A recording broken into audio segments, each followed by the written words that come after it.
So we're looking for our Zoom people. I don't see anyone. I do see Corey's name. Oh, there's Yep, Brian. yeah, I'm here. I'm driving. Okay. Oh, you're driving. Okay, good. And Jack O'Leary texted me and said he's going to be late. Jack will be late. Okay, so as we get started tonight, I just wanted to say that this is the first night of Hanukkah, and Hanukkah stands for, and in the Jewish language means dedication. And I wanted to thank each of you who are here as we rededicate ourselves to the Delaware Valley School District, and hopefully we'll be able to maintain what we've started this past year. So thank you all for coming. Thank you, Brian, for being on Zoom, and Corey for being on Zoom.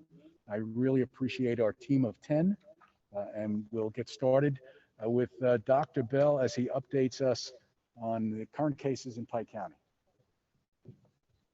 All right, thank you, sir. 2 Fridays ago was the first time that Pike County was in the substantial phase. And the reason being is we had more than 100 incidences per 100,000 residents. We were at 111 incidences, and our PCR positivity rate was only 7.1%. And they announce the results every Friday morning. And last Friday, our incidence rates went from 111 to 146, and our PCR positivity rate went from 7.1 to 10.1. So that was a second week in a row of us being in substantial, which then triggers that new document, the attestation form, where we attest that we will follow the mask guidance and that we'll follow the short-term school closure guidance if we need to for investigating, contact tracing, and disinfecting.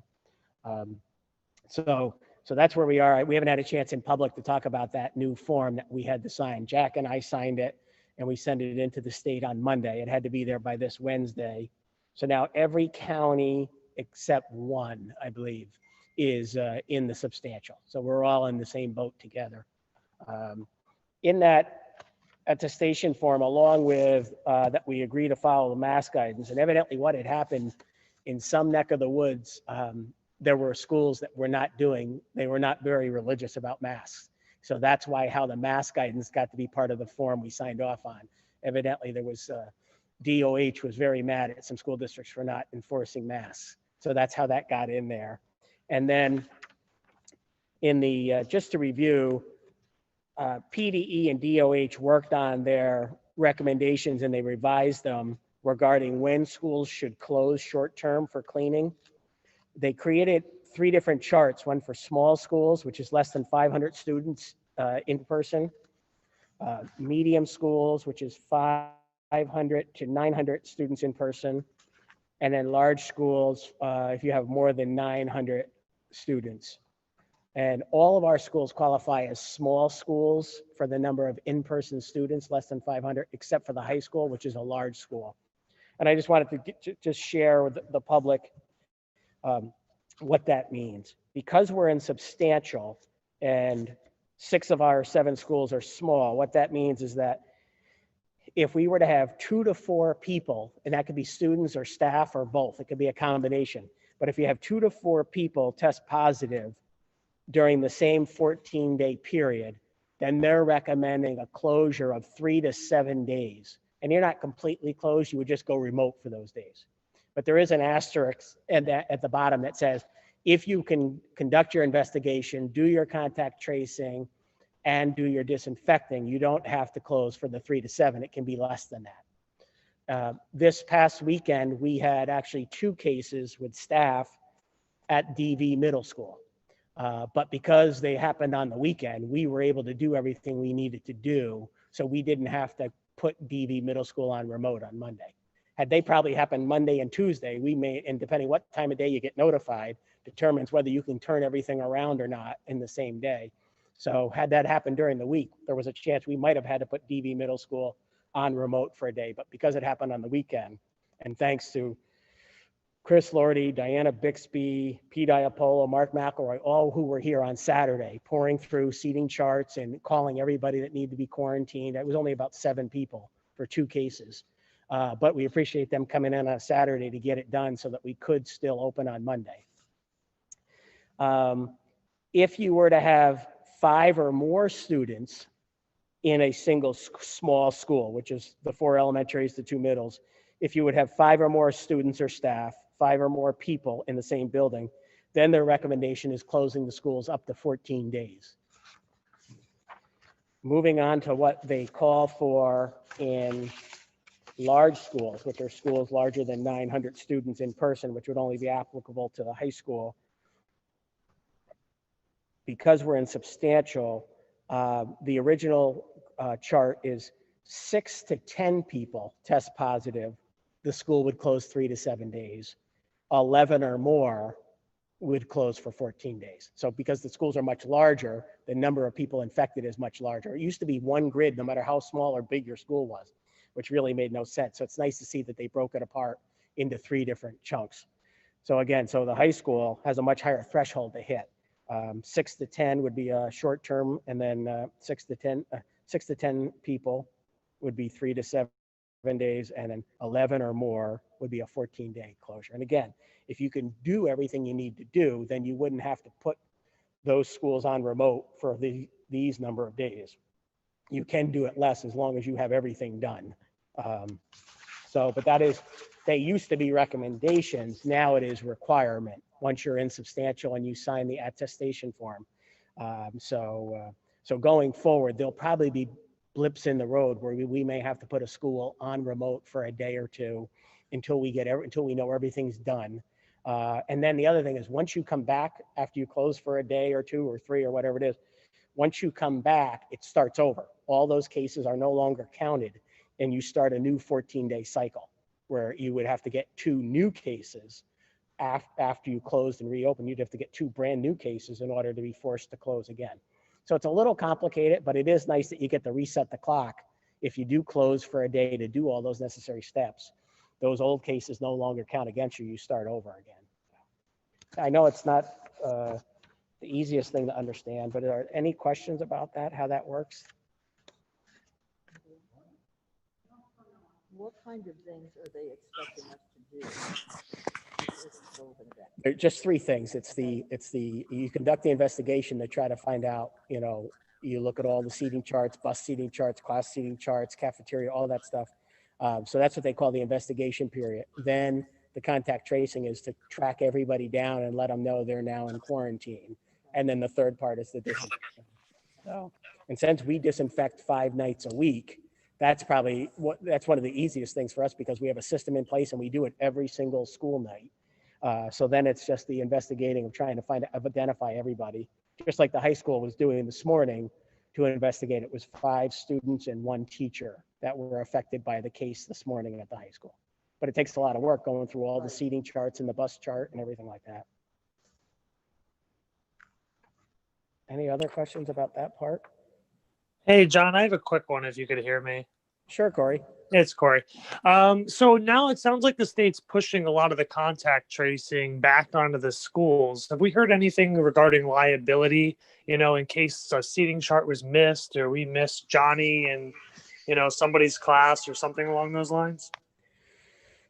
We haven't heard anything from them naturally, but you're twixt in between, because if you do the contact tracing and you miss somebody, you run the risk of, missing somebody, obviously, and that could be a liability. If you don't do anything and you wait for the Department of Health to come, that means you're going to allow kids who are probably potential quarantine kids to come to school until the health department finally shows up. And I'm not sure they even know where Pike County is in Harrisburg. So yeah, it's twixt in between. So we said, hey, right, you're damned if you do, you're damned if you don't. So let's be as aggressive as possible to identify the kids and the staff and get them out of the building so that we can mitigate and not have things spread. So, but it's tough. It's a tough struggle. But what we find is even when I've talked to superintendents in counties that have county departments of health, they're so overwhelmed, particularly like in suburban Philly, where they all have departments of health, but they're having so many cases that they can't keep up. The last data I saw was that the Department of Health is able to contact trace within 24 hours in only 21% of all cases. That's how overloaded they are. So every district has basically had to step up and try to fill the void just for the safety of everybody inside. All right. Thank you. Sure.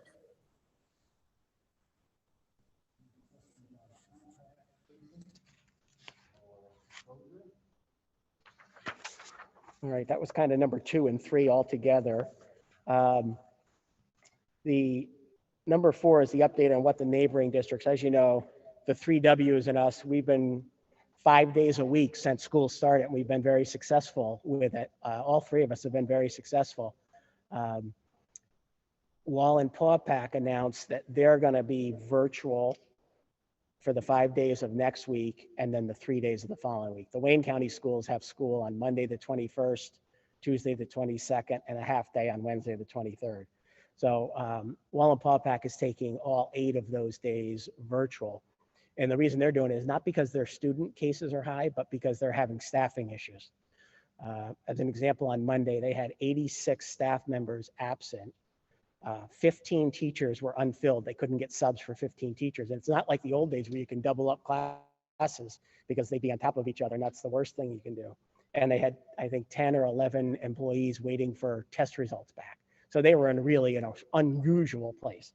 And they got there pretty quickly. They were actually, their numbers even looked better than ours prior to that. So that's what necessitated them taking 8 days remote.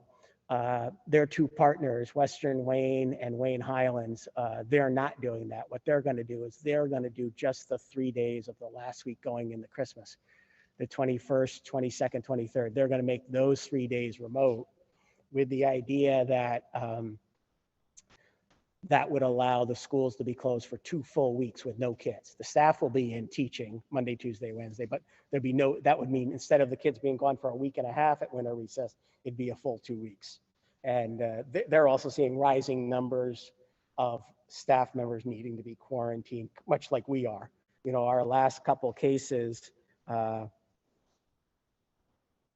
2, 3, we're at 15 student cases and 6 staff cases, but most of the 6 staff cases have been more recently. We're seeing it's changing from a kid here and there to it's becoming much more about the staff. You know, we continue to, the number of kids infected is very small and is very scattered. It's not an onslaught and there's not a spread, thankfully. But we're seeing more and more staff members either testing positive, needing to be quarantined because they were a close contact, or needing to take a leave to care for their own kids because either their kids are a close contact or their kids' school, if they don't go to Delaware Valley, has gone remote and they're allowed to take a leave of absence under FFCRA to care for their kids if need be. And I did some math earlier this week because, as you know, in Lackawanna County, it's been bad for quite a while. And some of the other counties around us, Monroe, et cetera. I did some math earlier this week, and of the 660 employees we have, 208 live outside our school district. So while we're very conscious and watching the data of what's going on in our own school district, because it gives us a guide for our kids, our employee base is much larger. You know, they come from all over the place, and that's New York, New Jersey, and Pennsylvania. And 2 counties in New York, 1 county in Jersey, and then multiple counties in PA. So there are 208 people that don't live here and who travel back and forth to other places every day, which is a potential for, you know, for contracting it. So it's interesting just to see how things ebb and flow. Did I miss anything with childcare or anything? No. Okay. We had kicked it around as an administrative team, whether we wanted to take those 2 days, December 21st and 22nd is online days or not. We thought, A, it is a good idea in the sense that it would give us 2 weeks with no kids in the building. B, it would be a nice thing for the elementary teachers who are in-person teachers, they're not Zoom teachers, to give them a little practice teaching with Zoom and Schoology because they haven't done it yet this year.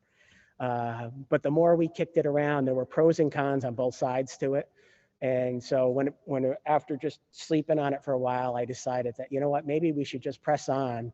If things are still going good, maybe we should just press on and stay live all the way to Christmas if we can make it, because who knows what January and February may look like. So we're just thinking, like, you know, if everything's good and knock on wood and we don't have anything widespread and we can still cover it with staff, maybe we just keep on chugging And we get out a day earlier than the other districts because we only go 2 days that week. But I thought maybe, we could sit here for an hour and make a case both ways. But we thought, in light of what's going on and in light of what the governor just did to sports, with him killing sports for 3 weeks, we thought maybe we should just keep on going. We've been very lucky and very successful, so we thought we'd keep on chugging.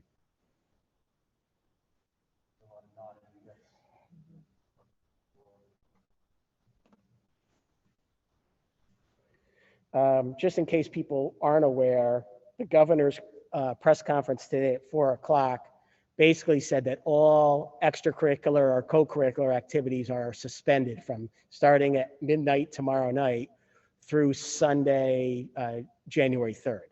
No sports, no clubs, no anything. So tomorrow will be the last day that we run the late buses. We won't run the 4:30, 5 o'clock at Dingman's and 6 o'clock late buses for the last 7 days of school, the 5 next week and the 2 the following week, because there's no reason for anyone to stay after school because everything is canceled.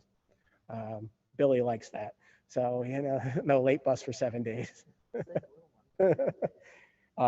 The other things he had mentioned too is entertainment things are going to be shut down for the same 3-week period as well. Bowling alleys, movie theaters, gyms, I forget other things, casinos, things of that nature. And he also closed down indoor dining.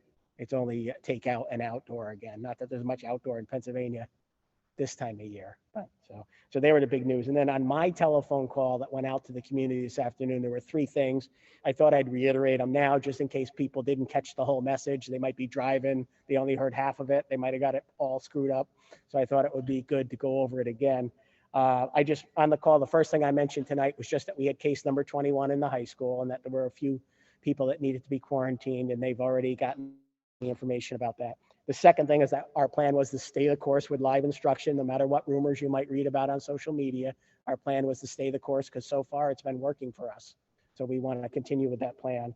And then I just let everyone know that there's no sports or clubs or anything like that after school. After tomorrow will be the last day for all those things. And then they'll be off till we come back to school on January 4th. Okay. Is the quarantine still 14 days or has it been reduced to 10? The CDC first changed it, and then a day or two later, I want to say last Friday afternoon, Pennsylvania Department of Health agreed that they would follow the new CDC guidelines. It's a little different. It used to be just automatically 14 days.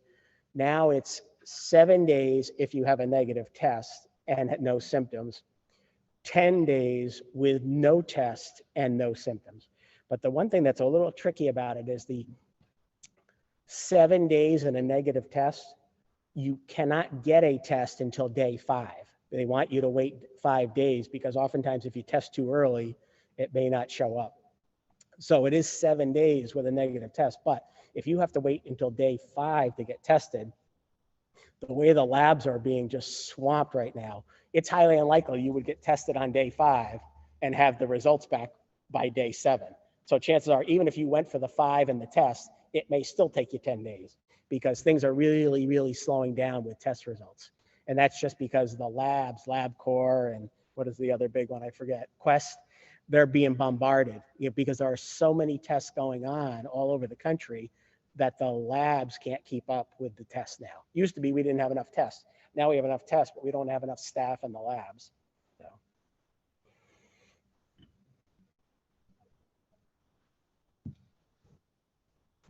I just think, John, perhaps if you can reiterate the call from today, but the last call that you put out when you talked about the fact that if a family member is positive, Yeah. about the kids have to quarantine regardless of whether DOH called you yet or not. Right. But I think during our public meeting, it might behoove us to mention that again, even though you did mention it in the call as well. That's a good idea. We can bring that up. The other thing someone had asked me in my call the other day, we had 2 cases at DV Middle and a probable case at the high school. And someone actually reached out to me and says, what in the world is that?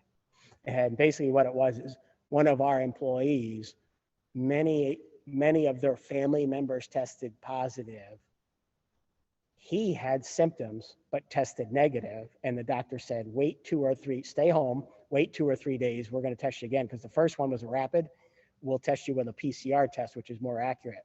But it's very, very likely that you do have it, just like the rest of your family, especially since you're showing symptoms. So that's what a probable is called. In this case, that's why it was a problem. It's very likely that he's going to test, we're going to have test results that say he's positive based on his symptoms and everything with his family.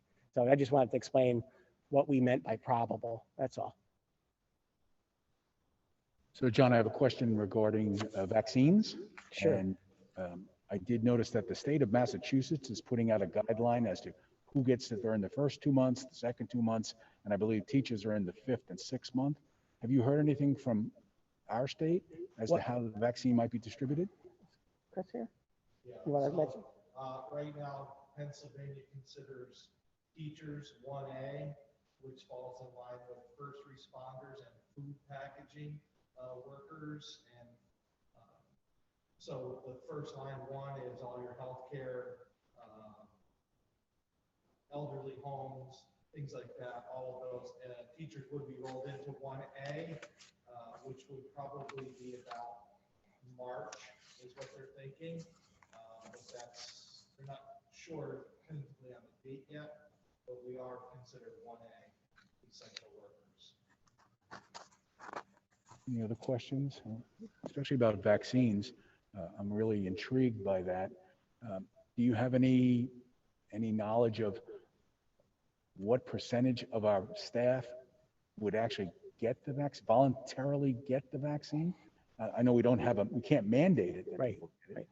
right. And I guess the question would be for the board, if a large percentage of folks do not want to get the vaccine, what do we do next September and August?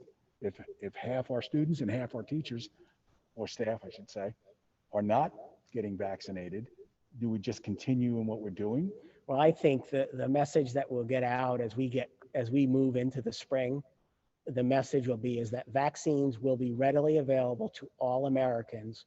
We will reopen school in normal. Zoom will be gone. So it's your call if you want a vaccine or not, but this is what we're doing. We're going back to normal. We cannot continue to operate we shouldn't operate in a deficit spending extra money just because people don't want to get a vaccine. That's their own personal decision. But once we get to that point where the vaccine's readily available to everybody, that's their personal choice, what they want to do, but we are going to resume normal activities.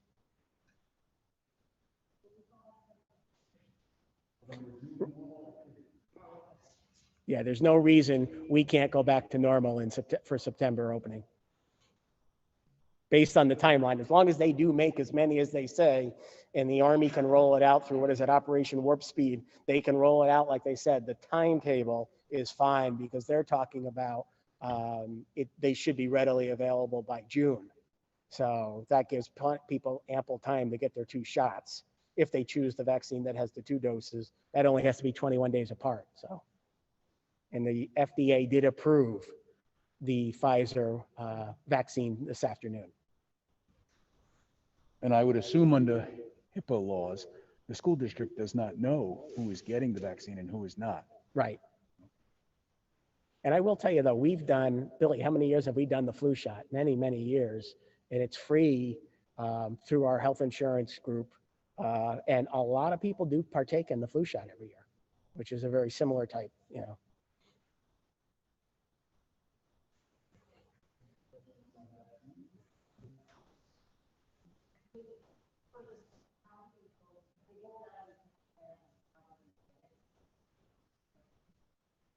We haven't gotten that. They haven't said that, have they? Yeah, so the original plan was to use school districts with the existing plan that they already have in place called pods.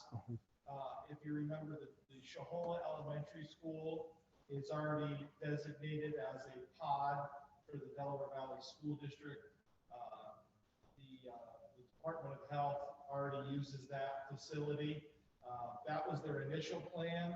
But it looks like now they're actually going to roll it out as in like a drive-through, like the testings they have in Walmart now. They feel that they're going to move away from the pod distribution and make it more like a drive-through vaccine right now.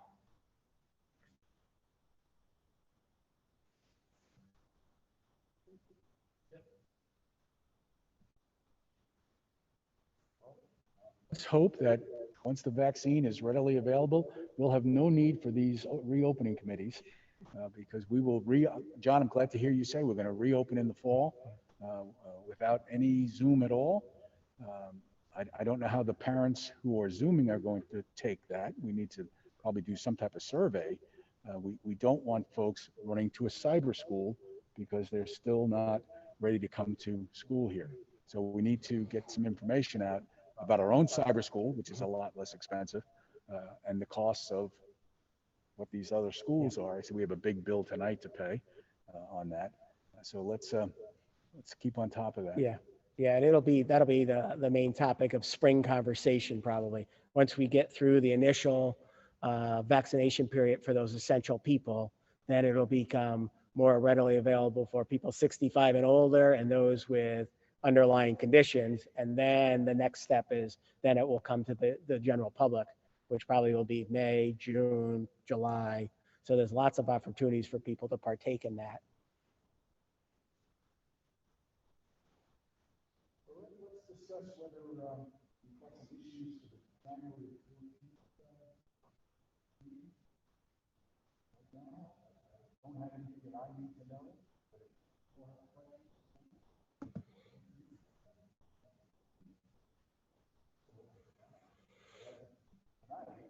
I don't have any. Okay.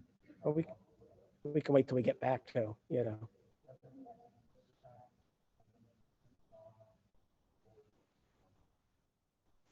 The other thing I had said by email to Jack and Jess too is that, sorry, Dawn can't see me. I just realized you can't see me. Oh, okay. Is the other thing is we've reached a point where we've completed all our policies on the famous Sue Casey list that we've been working on for about 7 years. We've finally gotten through all those policies. So as I said in the week review last week, we can now start taking them in groups. You know, we can do the 200s and then the 300s and stuff like that. But we don't need to start that 5-year cycle again till September. So that, and normally we don't do any usually in March and April and May because we're so busy with budget. But that will leave a void in our work sessions in January and February. So if you didn't want to start at 6, we could take whatever issues pop up and make them part of our work session agendas. And it just saves you an hour of coming in. That's totally up to you guys. But I just wanted to let you know, we're going to have skimpy agendas for the work sessions for January and February. And that's up to you guys. Well, I would like to see us start the budget a little earlier this year since we need to know what type of deficit we're running. As of right now, we have some ideas, but we don't have any firm numbers. I did notice that the real estate transfer taxes are quite higher than we expected, and hopefully that'll offset some of these costs that we're incurring during the pandemic. But I think in my opinion, if the board would like, we can start the budget process maybe in late January at the latest. Sorry to put more stuff on your plate, John, but I understand you have a bigger plate than most of us. He's got a platter, yes. So let's keep that in mind, that if we don't have a reopening meeting, maybe we can just have a budget meeting at 6 o'clock and start going through next year.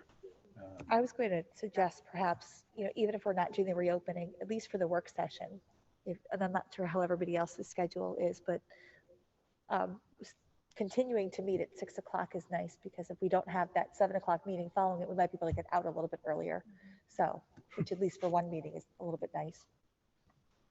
Brian, what do you think about meeting at 6 o'clock for work sessions starting in January? These 2 thumbs up. Corey, what do you think? I'll be cutting it close some days, but I'm not against it. Okay. Do we have Jack yet? No? Okay. So I think the board would like to continue to meet at 6 o'clock, whether it's a reopening meeting or just a budget meeting. It gets us home a little earlier in theory. Yeah. And if you want, we can advertise the work session for 6 o'clock, and then we can do all the budget and COVID issues that are anything that pops up between now and then, we can then put them on that work session agenda and just start at 6. That's a win-win.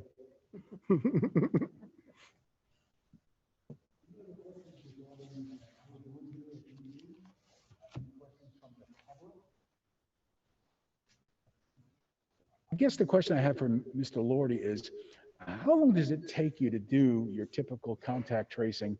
And is everyone being cooperative? Are you calling folks who are not in the DV school district? So if we have people who. No, we haven't had to touch base with anybody outside of the district. Okay, No, we haven't had any issues. Good. For anybody that's had, we actually get called from parents sooner than we do the Department of Health. The parents will be the ones that actually inform us that the child or themselves tested positive, and then I'll confirm it with the DOH, but we're finding out through them pretty quickly, and then we're turning it around. I would say your typical case, Brian's helped out in the high school, anywhere probably 4.5, 5 hours. Yeah, somewhere around there, just say 5 hours is your typical case it takes. So it's better to find out in the morning, that way you can get to the students before they go home. So it really helps the sooner in the day that we find out. so our contact tracing is only in school, nothing outside. But now, is the Department of Health doing outside of school? So typically what happens is I'll get the list finalized of who all the contacts are. Then I have to fill out a bunch of forms. So the actual contact tracing is probably 5 hours, and then it's probably about an hour, a little over an hour worth of the paperwork. Then I have to fill out and send to the DOH, and then their contact tracers then follow up with phone calls to all of those people and give them more information. Okay. What to look for symptom-wise, where they can go if they need testing, things like that. And if there are people in the community that are close contacts of these people or these families, that DOH does that. We don't do that part. We just do the people that come here every day. And I guess my last question would be regarding interscholastic sports. If another school sends their children here, do they contact us if they find out one of them? We have had that. We've had that. Yep. Yep. We've had games where they found out a couple of days later and they called us. We've had another time where a tennis team came on the bus while they were traveling here from Abington.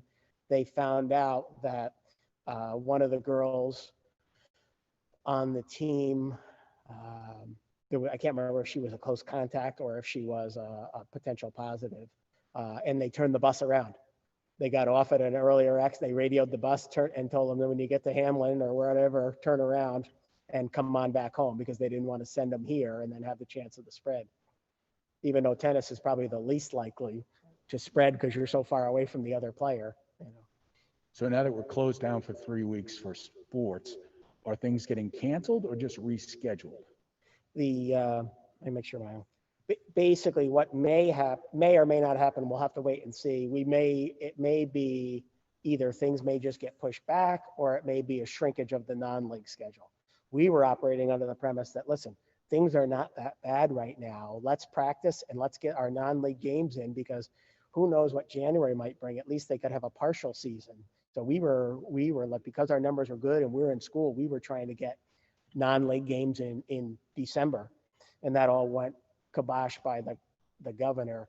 The way it works is the Lackawanna League games can't start until the earliest they can start is January 11th, and it will take us that long to get to our 15 practices between the practices last week and this week. And then if we are allowed to start up practicing again on Monday, January 4th, that'll get us our 15 practices in. Then that following Monday, the 11th, we can start league games. One of the things the PIAA did do also, though, is they extended the ending dates of the winter season, so that they push back playoffs, and they're going to allow teams that aren't in playoffs to still have games while the upper level teams are in the playoffs and things like that. So they push back the end date so that if they do have to flex this, or if they even have to postpone it another 2 weeks, they're not going to get shrunk from both ends, because as the starting date moved, the ending date, the window is opening up a little bit in hopes that we can still have a season.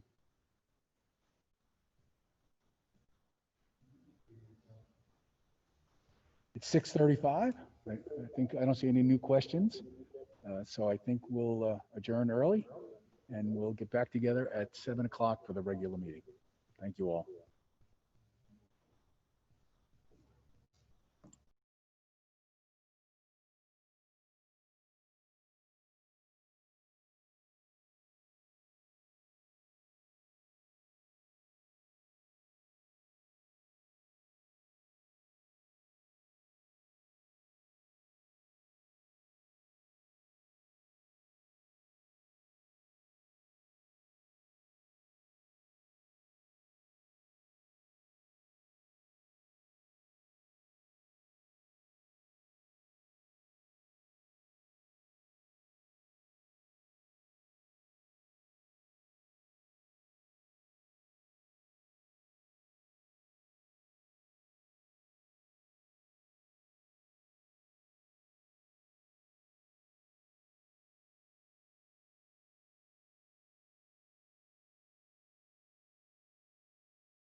Dylan, are we ready? Would you all please rise for the Pledge of Allegiance? I pledge allegiance To the flag of the United States of America and to the republic for which it stands, one nation, under God, indivisible, with liberty and justice for all. And I would ask all of us to remain standing as we think about our work that we do here and as we rededicate our lives to the Delaware Valley School District. So if we could just have a few seconds.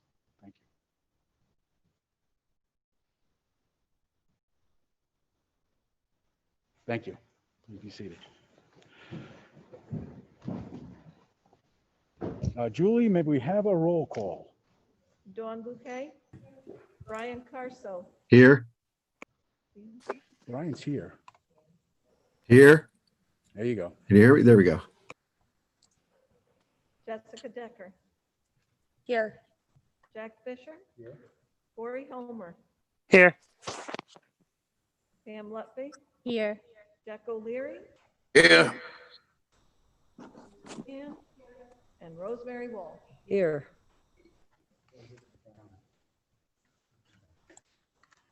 I'll read the mission statement. Delaware Valley School District, in partnership with our community, stands committed to maximizing student potential, fostering lifelong learning, and promoting responsible citizenship. For the public who's watching the meeting tonight on YouTube, if you have any questions, you can direct them directly to schoolboard@dvsd.org. And John, who's taking those questions? Corey, thank you, Corey. Okay, all right, thank you. May I have a motion to adopt the agenda? Any discussion? Any opposed? Motion carries. We have some presentations tonight, and we will start with recognition of our bus driver. Okay, then we'll do our recognition of our sports fall teams. So John, you want to introduce them one at a time? Sure. As I have said before, we worried that we may not even have a fall sports season, and we ended up having an incredible sports season. And we didn't have a single student athlete test positive through all that, from off-season workouts that started on June 22nd to practices that started just before school. It was incredible with the work that the coaches, the trainers, and the players did. To have no cases and have a full season was really just wonderful. And then the fact that we won everything practically makes it even sweeter. So I'm just going to take an opportunity. Well, one at a time, we'll introduce the head coach, and then head coach, you can probably come down here by the first row and speak. And then, and if you have any players with you, you can introduce them as well, and just tell us about your accolades from this year as a team. So why don't we start with Coach Olsemer and the football team? Okay.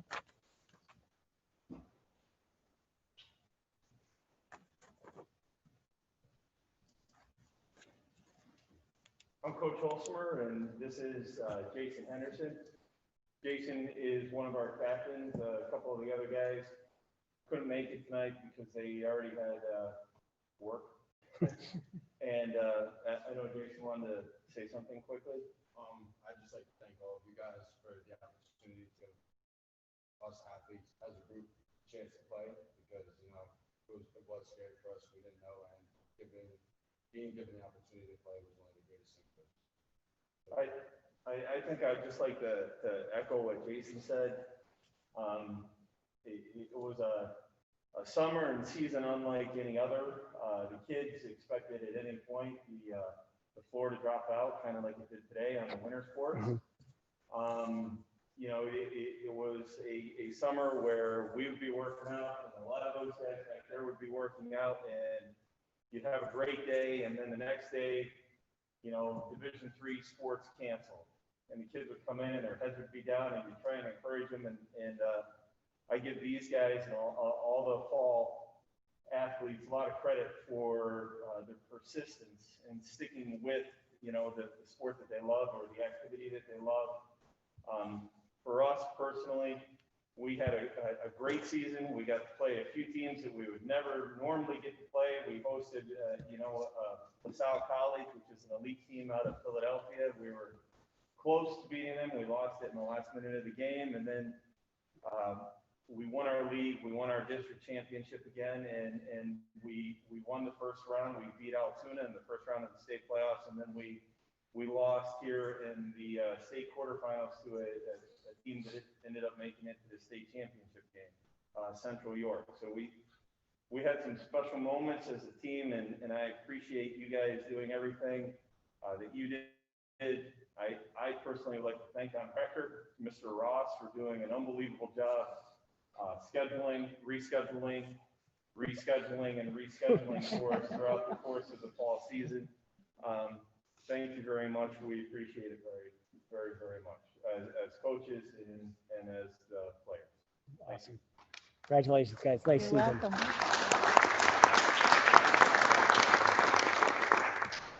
And next up will be Mrs. Dennis and the cross-country team.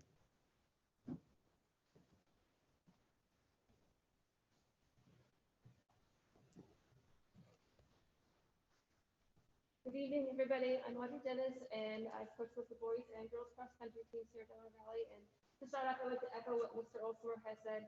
We really appreciate everything that you did to support us this season, because we all were very uncertain of whether we would be there one day or the next.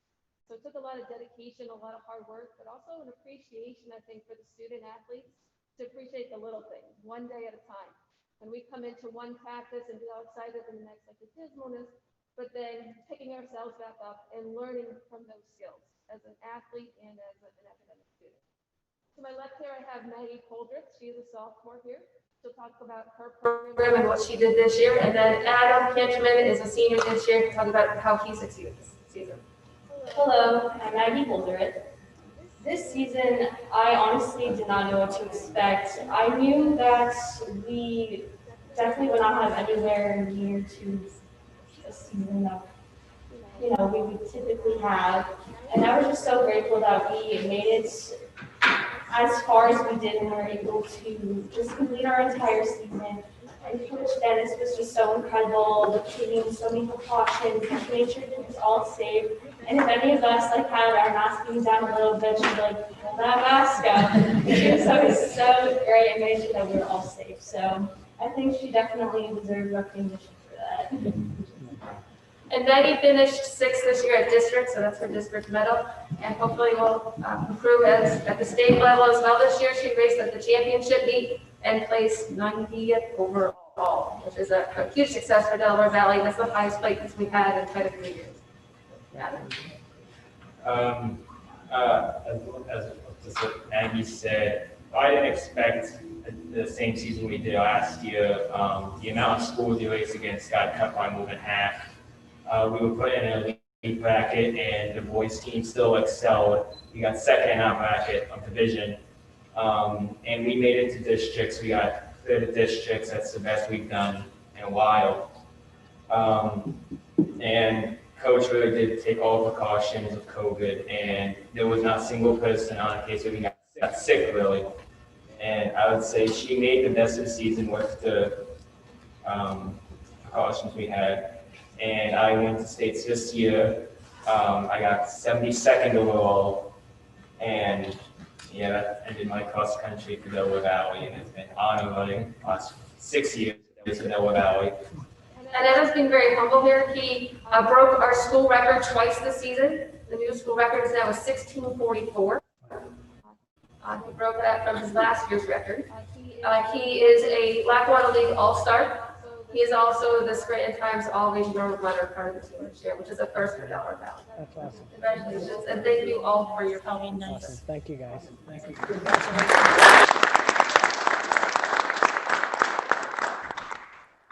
Next up will be Coach Rainier and the girls soccer team.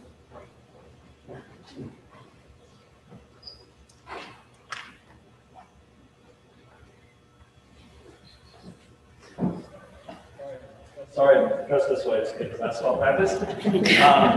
These are three of our senior girls. I'd like to thank John for calling us third, so I don't say as much as already said. Coach Starr's probably just going to say ditto. This is Megan Burns. She was a second team All-Lackawanna League player for us this year. Skylar was also second team, and Skylar Molnar, and Haley Jordan was also second team.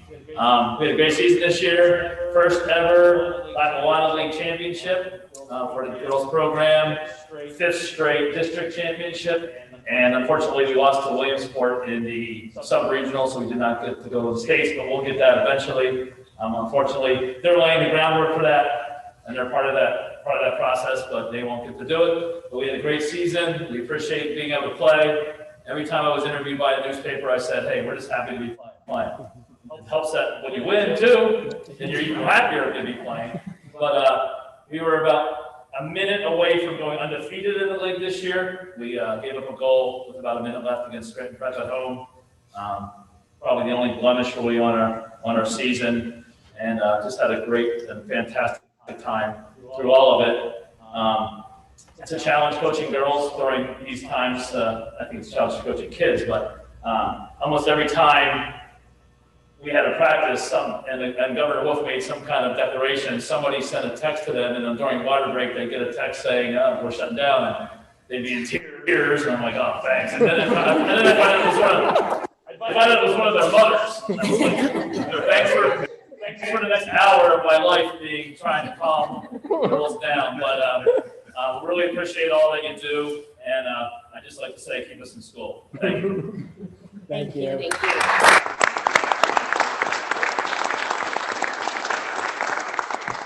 All right, next up is Coach Stark and the boys soccer team. And while I'll mention while they're coming down, girls volleyball also won the District 2 title, but they couldn't make it tonight, so we're going to invite them to come up in January. Good evening. First of all, I would like to thank the school board, Dr. Bell, the administration, Chris Ross, for everything that you guys did for us this season to allow the season to happen. These are my 3 captains, Mark Cavallero, Hunter Stickler, and Danny Ziskovich. We achieved quite a few accolades this year, as well as the girls program. First time school history that both teams have won the league title. We went on to win the district championship. We lost to Williamsport, like girls, in the District 2-4 sub-regional, and a chance to get a state bid. Great game, could have gone either way. Our accolades that we earned this year, we had 7 players selected to the first and second team All-Stars for our division. Hunter was nominated as the Player of the Year for Division 1 in Lackawanna League. With that, he also earned an All-State bid, so he was selected as an All-State Player for the year. Amongst those 7, we had 4 players that were selected as the Times Tribune All-Region team, which is a great accolade as well. And probably the one I'm most excited about and happy about is 21 of our players earned the Scholar Athlete Award. And that means they have to have a 3.3 GPA or above while playing sports, and 21 of our 34 soccer players achieved that this year. So that's a great statistic here. We just found that out the other day. So I'm very proud of these guys, and like the other coaches mentioned, we didn't know what was going to happen. There was so much uncertainty throughout the entire season, and to keep these guys focused for that amount of time is a tough job for the coaches, and it's tough mentally for the players as well. But I'm very proud of this team. They're going to be greatly missed. I'm going to be losing 11 seniors, but we'll be back where we are this year in the future, that's for sure. Well, thank you for your time. I appreciate it, guys. Thank you. Thank you. Congratulations.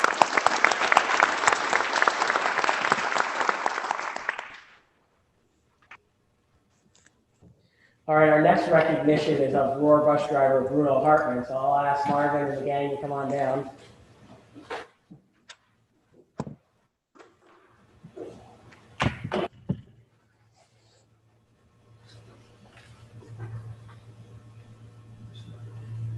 Good evening. Thanks for having us tonight. I'd like to make a couple of introductions of our associates from Roar Bus Service. To my left is Tom McKeon. He's been with the busing transportation industry for 17 years. Before that, he was with the local police department, and he's the director of safety at Roar. Certainly a professional in his field, and has been very helpful to me in solving different problems over time. Tom, you want to say a little bit about what you do? Yeah, thank you so much, Martin. Good evening.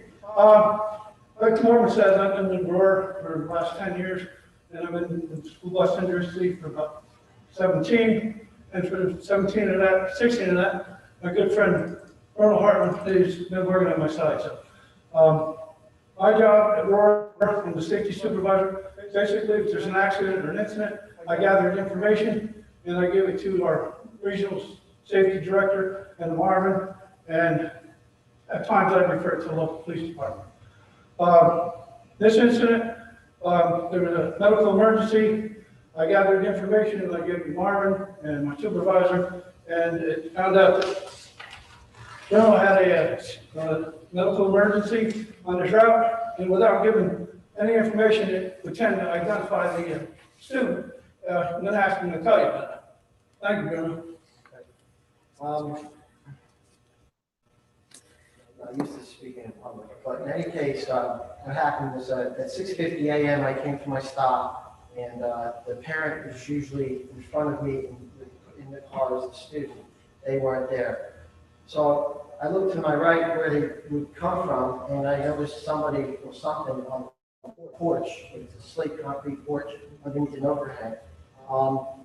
It was drizzling, raining out, and it's also at that time pretty dark out. So it looked like my student. So what I did was I saved the bus off, and I ran over and I looked, and I said Paige, because I identified it was Paige. I didn't notice any blood by her head because she fell backwards. She was laying on her back. I shook her a few times. I got no response to her. Then I turned her on her side and I shook her again. She came to, ran to the bus, I called it in, and that I needed a medical emergency, I needed an ambulance. I noticed she stood up, and she stood up wobbly, so I ran back over to her, and I got behind her, and she looked like she was going to fall down. So I just picked her up, carried her off the porch, carried her to the bus, stood her up on her feet, and I told her that, I said, listen, Paige, you need to get on the bus yourself. I can't put you on the bus, because I didn't know at the time what was going on with her, whether it was something she did or whatever, because there was no response when I came over to her. And basically, that's about it. I thought I was going to have to get into more with maybe CPR and Narcan. I didn't know what was going on with the situation. And then later on, I found out that she had a seizure, and her seizure was already done and through, so she was just laying there. And so you're waiting for the ambulance? And, yes, the ambulance came first, and then the mother came from work over. She came to the ambulance. So the reason we're here is to commend Bruno for that extra effort. I think John might have something about it. Yeah, Bruno, we really appreciate it. It's that kind of thing that in a time of crisis, you just hope, you never know how you're going to react, but we're so happy with what you did. It's really amazing. And it's the kind of thing that on any given day, someone could be put in that situation, and the way you responded was amazing. So we have a certificate of appreciation from the district to you, because what you did was just absolutely awesome.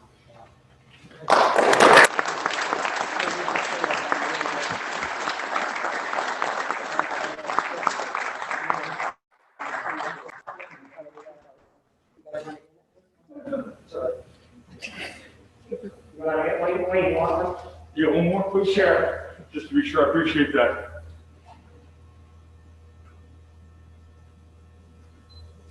Thank you.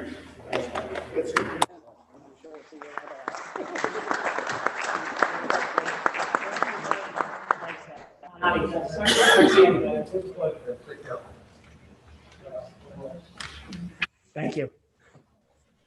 May I have a motion to approve the minutes from the regular board meeting held on November 9th?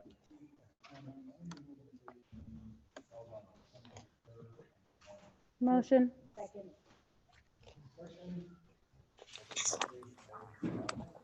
Aye. Aye.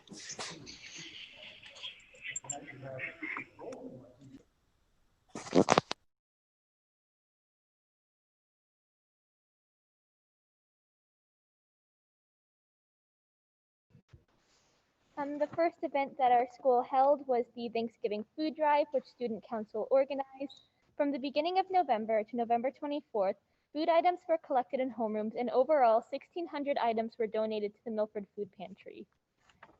Also, National Honor Society organized the Toys for Kids fundraiser for children in need in our community.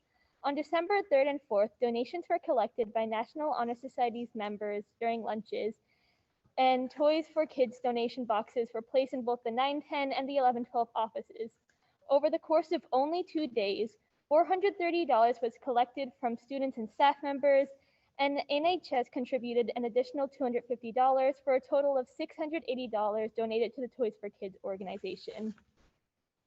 Also, Empty Bowls will begin tomorrow. This service project combines the talents of our ceramics and culinary CTE students as handmade bowls created in ceramics classes filled with a variety of decadent truffles made and packaged by student chefs in the Warrior Cafe kitchen are given to students and staff who donated money throughout the school day.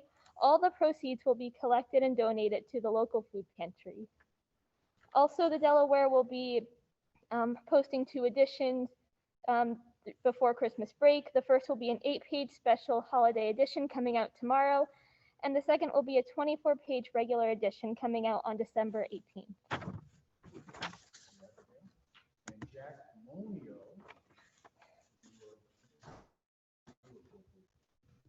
So one event going on right now is the door decorating contest. This year's theme is a trip around the world. Each year we try to choose a theme that is diverse and provides a lot of options for the people to get involved. This year with the COVID pandemic going on, many people have been forced to stay home and cancel plans that involve traveling. Therefore, this theme was created to give people a chance to metaphorically get away and provide a sense of hope that future trips will once again be possible.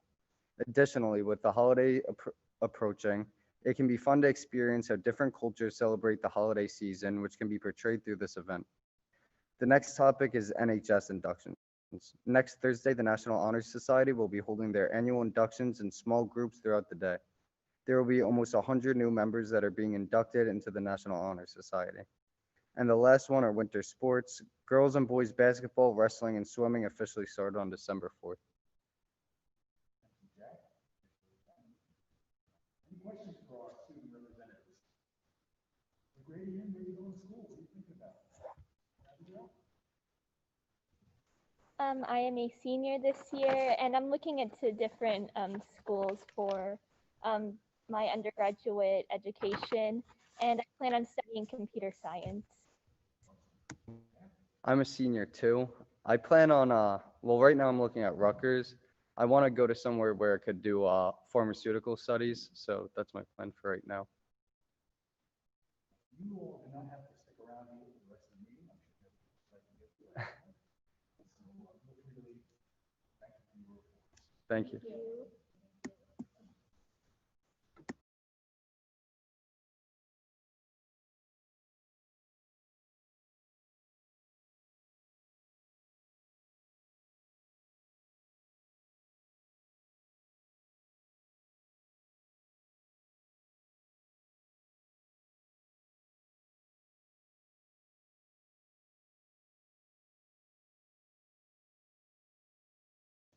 Okay, thank you.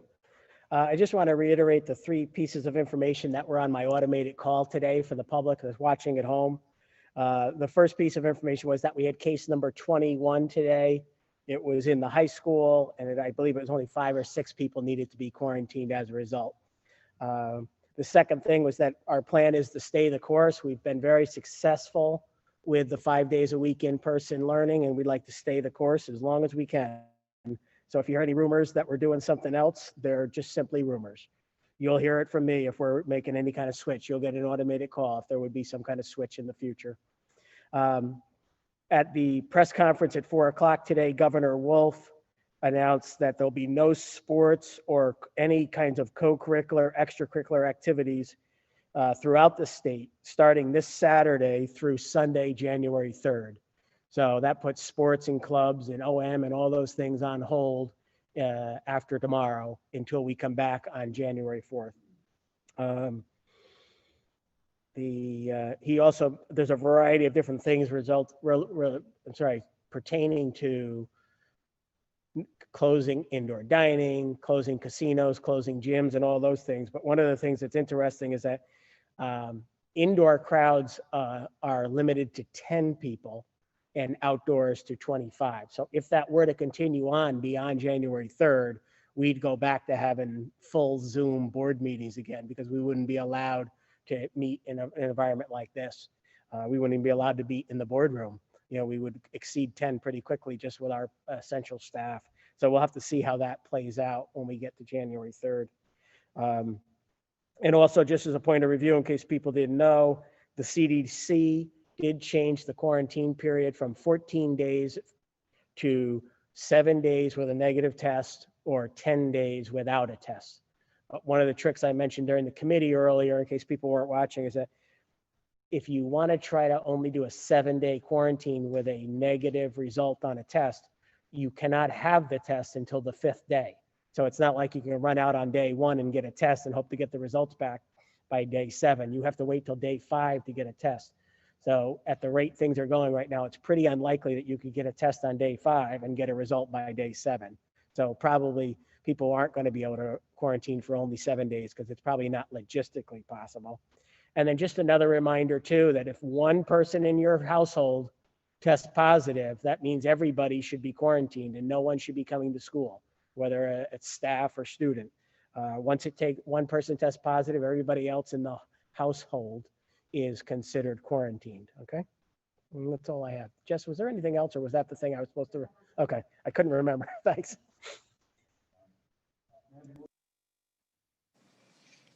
Hey, John, can I ask you a question?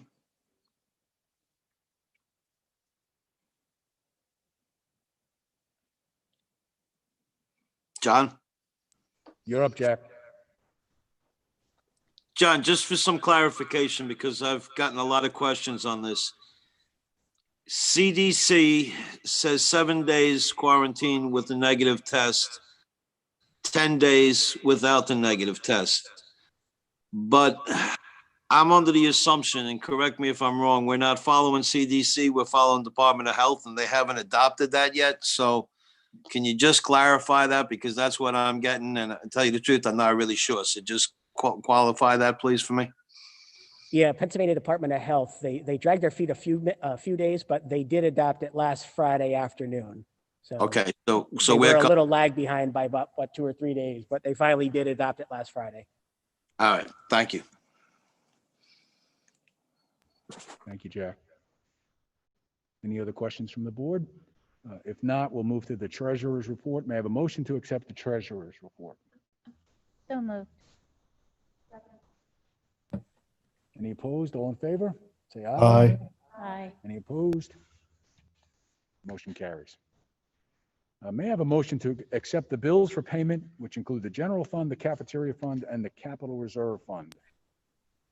Motion. Any discussion?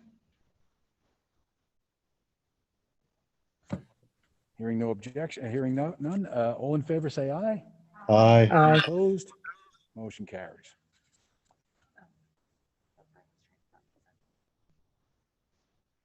Brian, do you need to talk to me?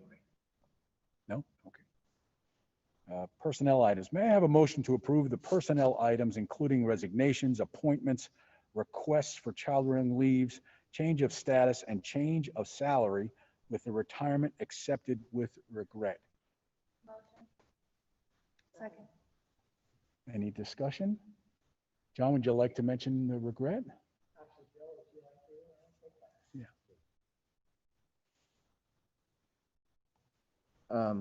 I have the retirement of Kathy Coppola. She's been with us for quite a while. She was my head of payroll, and as everyone knows, that is going to be it's a very important position in the school district, and she is moving on. And it is absolutely with regret. I mean, Kathy's been with us for in excess of 20 years. She's loyal, trustworthy.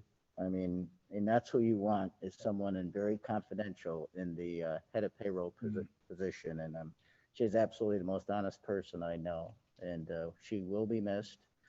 And we wish her all the best in her retirement. Thank you. Thank you.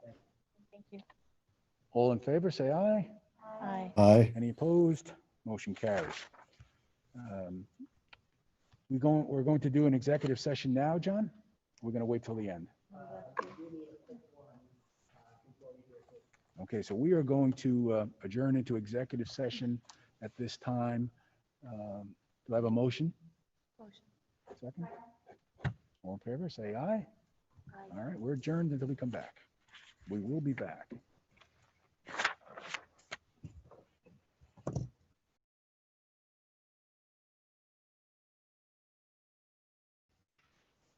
Brian, you have your phone with you? Jack, you have your phone? Corey? Yeah, I have it. I have it. Okay, Yeah. We're gonna call each of you in a minute.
May I have a motion to return to regular session? All in favor?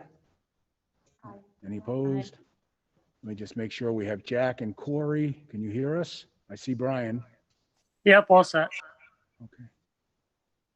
Jack, you there? Yeah, I'm here. All right, thanks. Items for approval. May I have a motion for the acknowledgement of the completion of the induction process for Emily Daniels and Brian Watson?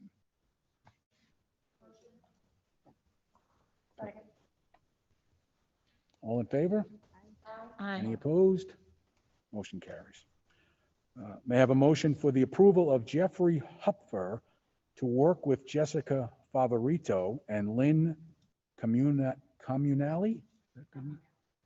Okay. To complete his school counselor internship for Marywood University effective January 4th, 2021 through May 14th, 2021. Motion, please. Second. All in favor? Aye. Aye. Opposed? Motion carries. May I have a motion for the approval of the expulsion of student 2020-2021-10009716 for 90 school days with the right to reapply after 45 school days if stipulations are met? There's no discussion. All in favor, say aye. Aye. Any opposed? Hearing no objections, the motion carries. May I have a motion for the approval of the expulsion of student 2020-2021 4000522 for the remainder of the 2021 school year? Motion, please. Second. All in favor? Aye. Any opposed? Hearing no objections, that motion carries. May I have a motion for the approval to readmit student 2020-2021 1001092 effective December 7th, 2020? No discussion. All in favor say aye. Aye. Opposed? Hearing no objections, the motion carries. May I have a motion for the approval of the Career and Technical Advisory Committee members as listed, items 1 through 8. And I will not read all these names, but it is really good to see all these names on here, many whom I know. It's a wonderful thing. May I have a motion, please? All in favor? Aye. Oh, I'm sorry.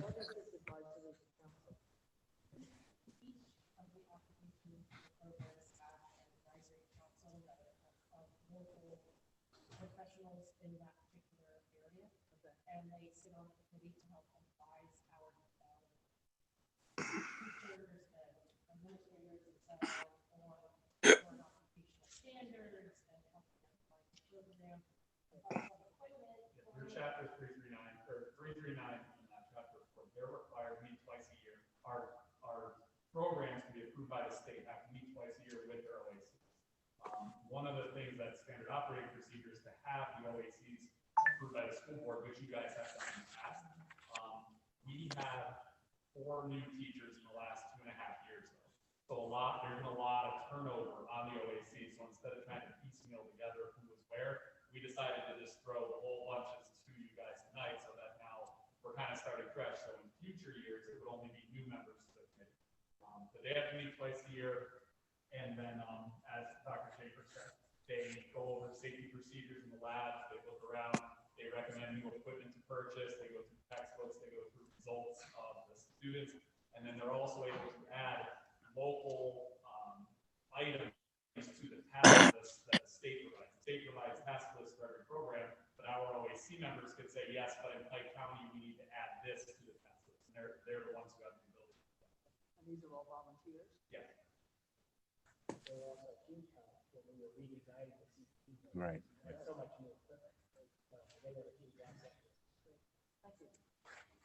All those in favor? Is this a Any complete opposed? The list? motion carries. May I have a motion for the approval of the summer 2021 capital expenditure projects according to our attachment? Do I have a second? Second. Discussion. John? John, would you like to give us some highlights of what's on for next summer, or Marvin, if Marvin's still here?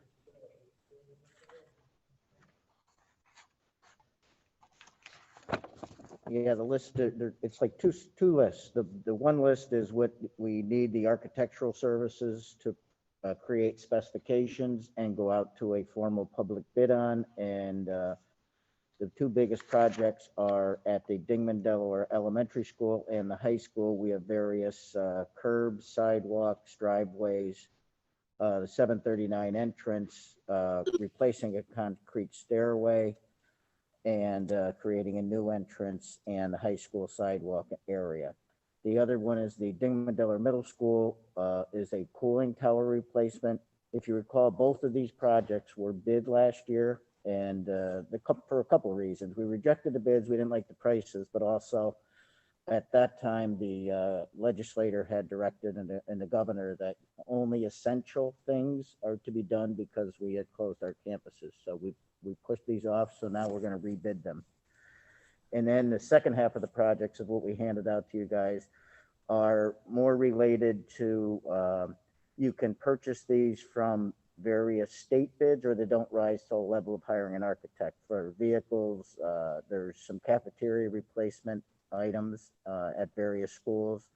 We do have an HVAC upgrade with our proprietary NRG provider. We have door replacements for safety, pool upgrades for safety, and the purchase of school buses, maintenance vehicles, and we have AED, the external defibrillator replacements on a cycle that we're replacing. So that is the list that we're asking you to approve. These purchases will be done from, between now and the bid opening will be for the architectural type projects, probably in the February timeframe, maybe March. Okay, I have a question. With regard to the cooling towers, if we've already bid them and we rejected them, I'm assuming the engineering was already done. Why are we paying for engineering again? They're going to do the bids, but they're giving us, they are taking into account that the specs were written. They gave us credit on the work that they did provide, but So 215,000 is just to put the bid out on specs they've already created? no, that's the cost of the project.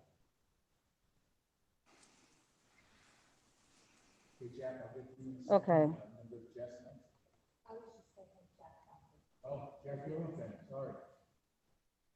Oh, I see. Okay. Okay. Forgive thanks. me. You got it? Okay. Jack, you're up. All right, Dr. Bell, you'd be aware of this. I don't know if the other board members are completely aware of it, but since we're going to be doing curbs on the high school and we're going to have people there, that little handicap saw cut curve for the wheelchair accessible in the back of the high school by the middle school. Do you remember we looked at that last year? You think we could probably get that area cleaned up? Because right now the blue paint is down the driveway, but that's where the buses go. So it's not ideal. It would be nice if as part of this, while they're on campus doing curbs, we could have them cut that in. I know people that are in a wheelchair would be very appreciative of that. So Yeah, so we won't even have to add this to this list because it's not that big of a project. As long as you guys are okay with it, we'll just have Marvin's guys get it done. We can charge it to capital, so it's not in the budget, but it's not like big enough that needs to be a bid. It's a curb cut, but it's a great point. I'm glad you brought it up. It's a minor thing. It's a major thing if you're in a wheelchair. It's a minor thing to add it onto this list since they're already on campus, Yep, we'll take care of it. That's a good point. Thanks. I appreciate that, John. Thank you very much. Any other comments?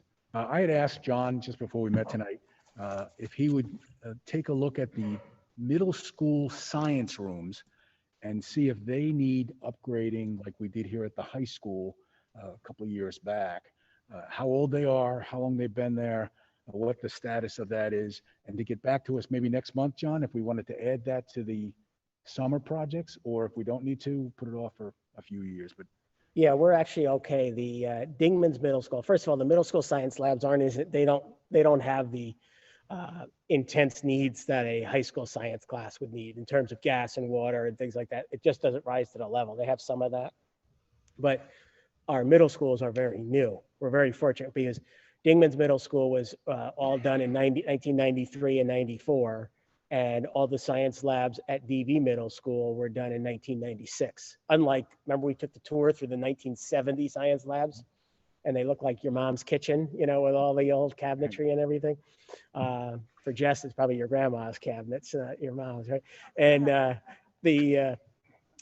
so they were really bad. The 1970 ones needed a drastic overhaul, but these are very new. So they're in pretty good shape, but we'll go through and take a look just to make sure and we'll add it to the list if we need it, if there's any issues with the gas or the water, things of that nature. Okay.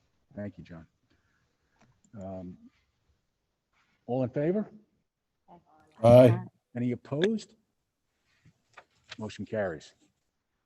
May I have a motion for the approval of the resolution pertaining to the 2021-2022 general fund balance of the Delaware Valley School District as per Act 1 of the special session of 2006 entitled the Taxpayer Relief Act per the attachment. Motion. Discussion. Bill, would you like to bring us up to speed on that? Well, we started the budget process in December, so we kicked it off. Okay. What this does is, and annually we do this, what it does is by law, the act of 2006, we have to approve that we will not exceed the index. The index this year, and it changes every year, is 4% for Delaware Valley School District. And once we declare this, you can't go over the index. The interesting thing, and John mentioned it in his week in review, is the items that you could go over the index for, typically for the increase in the retirement expense and the increase in the special ed cost, and neither one of them exceeded the 4% index in how they analyze it. So it's a motion whereby we can move forward with the budget. We know we cannot exceed 4%, and it then allows us to have the typical timeline where you need to approve a budget in April or May, and then it's got to be on public display for 30 days, and then approve in June if we approve the first one in May. So are there any questions on that? All those in favor? Aye. Any Aye. opposed? Motion carries. May I have a motion for the approval to extend/renew the listing agreement number 16-773 with Chant Realtors from January 1st, 2021 through June 30th, 2021 for the front portion of the Biondo property located at Route 6 and 209. Motion, please. Second.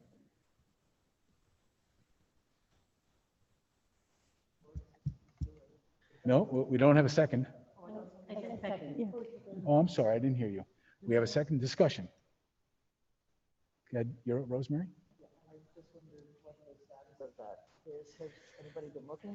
Yeah, I won't say too much in public, but we've had people look at it, but we finally have, I think I told you a few months ago, we finally have somebody who's seriously considering it, looking to move a business from New Jersey to here. They've just haven't done much because during the pandemic, they've kind of cooled their heels a little bit, but they keep checking in with Dave to make sure the property's still available because they're hoping it won't disappear on them because they're very interested in it. And again, this is the 8 acres in front of the 35 acres that we had purchased in Milford Township for the elementary school. And then we didn't build on it. So then we sold the 35 acres in the back to the Park Service. This is the front 8 right across from O'Connell-Pack. You'll see a sign out there that says 8 acres for Dave Chant, Chant Realtors. That's that acreage there. All those in favor? Aye. Any opposed? Hearing no objection, the motion carries. May I have a motion for the approval of board policies as listed 1 through 9? And I'll actually read them. 137, home education programs. 137.1, co-curricular participation by home education students. 203.1, HIV infection. 205, postgraduate students. 206, assignment within the district. 207, confidential communication of students. 211, student accident insurance. 212, reporting student progress, and 906, public complaints. May I have a motion? Second. All in favor? Aye. Any opposed? Motion carries. Would you like it under other business, or you want to do it with that one? Just, I wonder if we need regarding policies, if we need a policy relative to insurance for Chromebooks. If we need something that we can point to for that, just like we can the accident insurance. So Dawn is asking if we need a policy in reference to Chromebook insurance. Well, we just had so much discussion on it, and it's not going to go away, I'm assuming, in the future.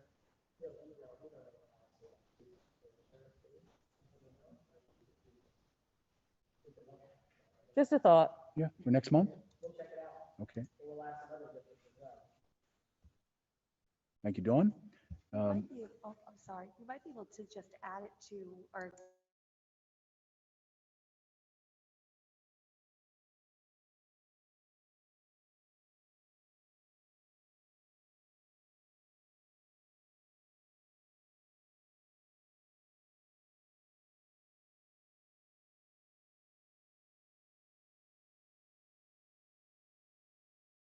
Other business. Mr. Homer, are you there? You're up first. Yeah, I wanted to just bring this up. You know, this has been an ongoing discussion between Montague School District, High Point School District, and Port Jervis School District, in that Montague sends their students currently to High Point, or maybe it's currently to Port Jervis, rather than High Point School District. But either way, there's a cost difference in that they're paying per student to send these students to either Port Jervis or High Point. In the article I read, High Point was currently receiving $17,000 per student. Port Jervis was receiving $10,000 per student. And in the future, consolidation in Sussex County and the secondary schools is going to happen eventually anyway. Secondary and elementary school. So I guess my questions to John, have we thought about this, you know, jumping into that game? Like I've mentioned in the past, there's schools that are recruiting in China right now and all over the place to make up for drops in enrollment. But bringing in students from outside of the state or county could help offset our outside cyber costs down the road. Yeah, and it's a two-prong situation for the board to consider. For about 80 years, Montague was a K-6 school and then sent their 7 through 12 kids to Port Jervis Middle School and high school, or the kids could choose to go to Sussex VOTEC. They had VOTEC or Port Jervis. And then there was a push by their board they wanted, new people got on the board and they wanted their students to go to school in New Jersey. So they made a deal with High Point Regional. It's a farther trip than it is to Port Jervis High School, believe it or not, and it's up over 23, up over the mountain, up by the state park. And those people got voted off the board. New people got voted on the board who ran on a campaign to return them to Port Jervis, like they had, like their generations before them had gone.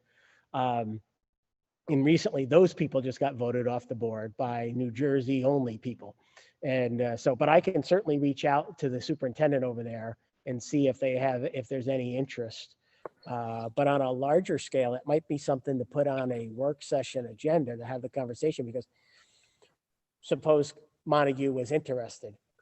Do we want to just create a tuition and a relationship with Montague?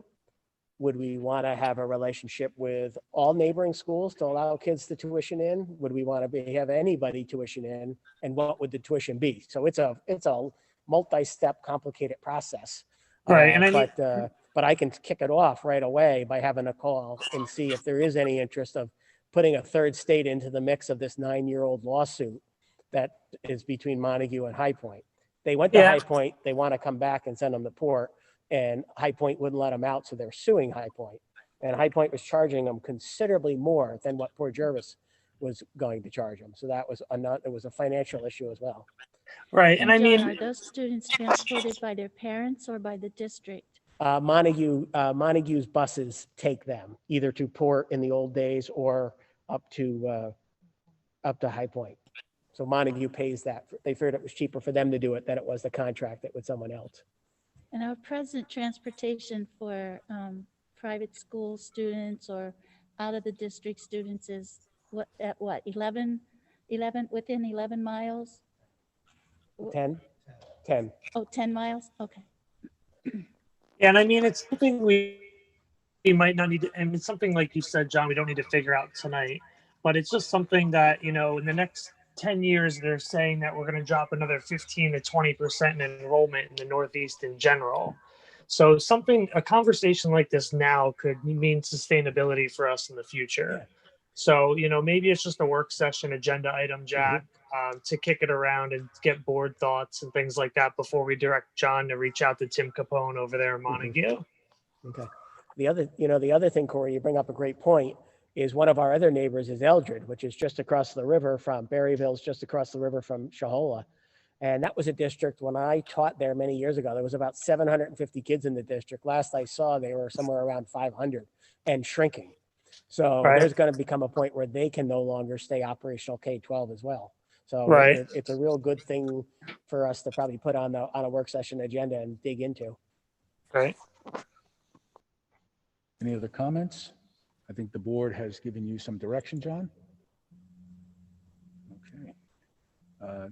Next up, under other business, would be Dr. Schaefer. Good evening, everyone. So last week I had sent an email regarding a bill for payment, and we pulled it off the agenda because there were questions about it. So I wanted to be able to share with you my thinking on this particular item and answer any questions that you may have. It's regarding our elementary through grade 6 reading program. Currently, we have the Reading Wonders program. And in August, in the midst of us all getting prepared to start the school year, I became aware, and I should have been aware of this beforehand, but I wasn't intricately involved in the payment process when we purchased that program. But back in 2013-14, we had purchased that program for grade 6. And the licenses for the teachers had expired in June of 2020. So starting the school year, right before the school year started, we had to quickly purchase teacher licenses to continue the 2014 6th grade Reading Wonders program. At that time, I started digging in because I knew that we had adopted the 2014 program for grades K through 5 the following year. So when I looked at it, that was a 6-year subscription. I don't know how the 6th grade got actually a 7-year subscription for that program for the students, but they didn't have a 7-year subscription for the teachers. So as I started researching it throughout the fall, all of our licenses and all the programs that support that particular program will be exhausted in June of this academic year, so June 2021. So I began working with the publisher, and I also reached out to other publishers because typically when we do any kind of adoption or an upgrade, we do try to go out to other publishers and at least bring in 2 or 3 programs and do an analysis. The teachers try to do an analysis to figure out what they like best. When I did get the samples for Reading Wonders, I sent them out to the elementary programs initially and the middle school to see what their thoughts were. The initial feedback was, we do not want to switch to any other programs at this time. We have enough on our plate. We would like to keep the ship steered in the same direction. If it's an upgrade of the current program, we're fine with that, but we are not interested in shifting gears and trying to be trained on an entire new platform. that would be just too much to handle. And I defer to any of the other principals or to our union leadership here if they have any feedback regarding teacher feedback. If you guys have got any notes from anybody.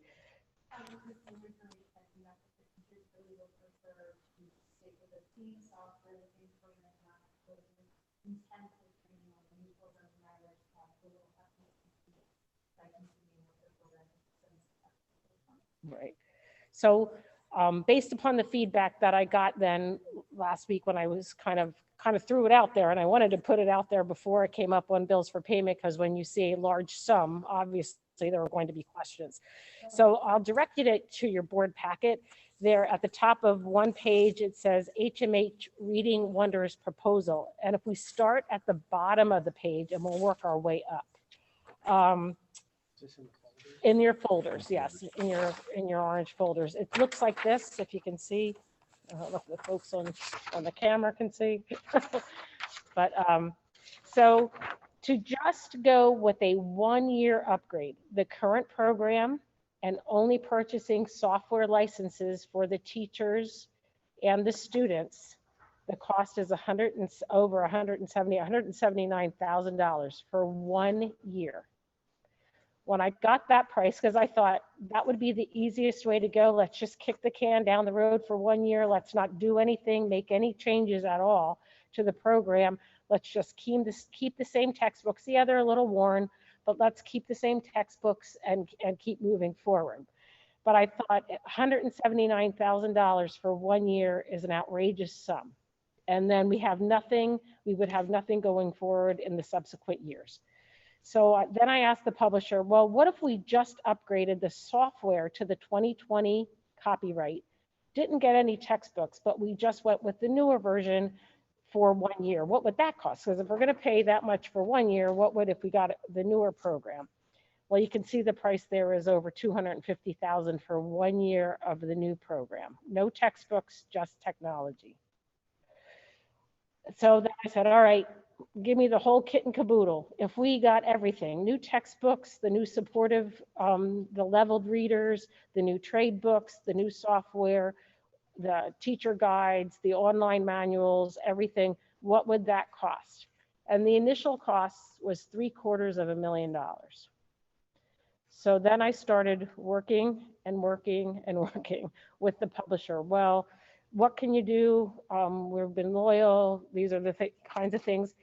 Just to give you a little frame of reference, in 2015, when we bought this initial program, just K-5, I do not have the program prices for 6th grade because that was the year before, but just for K-5, it was $514,000. That was the cost for the same program for 6 years. So I basically came up, it was $410,000. $410,000 for 6 years of this program. This particular quote that you see in front of you for $514,000, it is an 8-year quote and it includes 6th grade. So I went from $775,000 and I got it down to $514,000 to try to make it somewhat manageable and equitable to the original purchase back in 2015. So then, if you go to the second page that I've provided for you, Bill helped me out with this. Jack asked the question about moving forward, what would we need to do? And I want to point out, in order to get this pricing structure, we need to issue a purchase order this month. So I would need a verbal agreement from you tonight if there's something that you think would, but we wouldn't have to issue the payment until January because I got them to move it off for a month. But you can see that it would be 3 years of payments that the district would have to pay at $171,000 to total up the 514. And we were looking at trying to use some of the CARES Act funding. We've already used a good portion of it this year to purchase high school textbooks and middle school textbooks. Last year, we had set aside $250,000 last year for textbooks. And then moving forward, we would use the other portion for additional high school textbooks and dedicate $64,000 of this initial payment this year of 171 for this fiscal year towards the purchase of the program. So that would be a portion of that 2021 payment. And then we'd have the second payment due in July. So we'd have to put that into this coming budget in some fashion. Bill then checked with our auditor, asking Jack's question about, can we prorate this over 8 years?